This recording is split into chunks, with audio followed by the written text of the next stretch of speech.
ஊரா விட்டு நெய்யை பொண்டாட்டி கையிலேன்னு நானான். அந்த மாதிரி மக்கள் பணம் வரி பணத்தில் வாங்கி ஜியோவை நல்லா செலுன்னு வாழ வச்சு விட்டு 5000 கோடி செலவு பண்ணி வீட்டில் என்ன பையனுக்கு கல்யாணம் பண்ணுறாரு அவர். இந்த ஆடம்பரத்துக்கு விஐபிகளெல்லாம் உடந்த அவர் பத்திரிக்கை வச்சு இங்கே போய் கொண்டாட்டம் கும்மாள் அடிக்கிறாங்க. எவன் அப்போ விட்டு காசு இல்லை.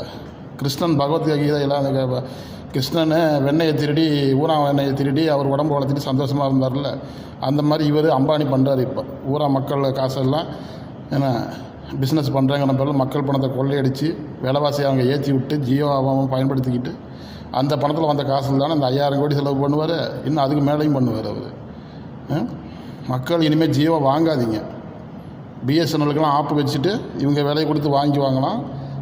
இதில் வந்து பக்கெட்டுக்கு வந்து இந்த மாதிரி ஆடம்பரம் பண்ணிக்கிட்டு இது பண்ணுறாங்க.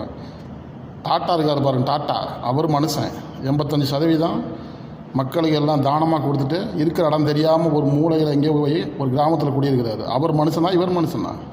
டாட்டா பொருட்களை வாங்குவோம், அவரை வாழ வைப்போம், அவர் பண்ணுற புண்ணியத்தோடு நாமளும் இணைஞ்சிக்குவோம். அம்பானி பொருளை ரிலையன்ஸ் பொருளில் ஆதரவு கொடுக்காதீங்க. ஜியோ முதல்ல ஒழிச்சு கட்டுங்க. மக்கள் ஆதரவு கொடுக்காதீங்க. உண்மையிலே மக்கள் மேலே அபிமானம் உள்ளவங்க, நல்ல அபிப்பிராயம் உள்ளவங்க, மக்கள் நல்லபடியாக இருக்கணும்னு நினைக்கிறவங்க ஜியோவை வாங்க மாட்டாங்க. ஜியோவை வாங்கினாலும் அதை தவிர்த்துட்டு பிஎஸ்என்எலுக்கு மாறுங்க. இது வந்து மக்கள் மனித நேயத்தோடு தான் நம்ம சொல்லிகிட்ருக்கோம். பிஎஸ்என்எல்லை வாழ வைக்கிறதுக்காக நான் சொல்லலை நான், சரிங்களா? தனி மனித நேயத்தோடு நான் சொல்லிகிட்ருக்கேன். நான் இதை ஏற்றுக்கிறவங்க ஏற்றுக்குங்க, ஏற்றுக்காததை பற்றி நம்மளுக்கு கவலை இல்லை. எல்லோரும் மக்கள் எல்லாம் ஒன்றிணைவோம். என்ன அநீதிக்கு எதிராக போராடுறதுக்கு இதுவும் ஒரு குரல். என்ன வயிறு கொத்தளிச்சு போய் கிடக்குது. இங்கே 5000 கோடி செலவு பண்ணி அவர் பந்தா பண்ணிகிட்டு இருக்கிறாரு. இங்கே எல்லாம் மக்கள் பணம் பார்த்துக்குங்க. எல்லாம் கவனமாக இருங்க. இனிமேல் ஜியோவை வாங்காதீங்க. யாருமே எல்லாம் பிஎஸ்என்எலுக்கு மாறுங்க, சரிங்களா? நம்ம செய்கிற ஒவ்வொரு காசும் நம்ம கஷ்டப்பட்டு தான் சம்பாதிக்கிறோம். சும்மா ஒன்றும் வந்துடல. மக்களுடைய பணத்தில் அவர் எப்படி வேணாலும் வாழ்ந்துக்கிட்டு இருப்பார். அவர் பக்கத்துக்கு என்ன இதில் வேறு அவங்க போய் கூடி கும்மால் அடித்து 2 கோடிக்கு கிஃப்டாக ஒவ்வொருத்தனுக்கும் எவன் காசு இது?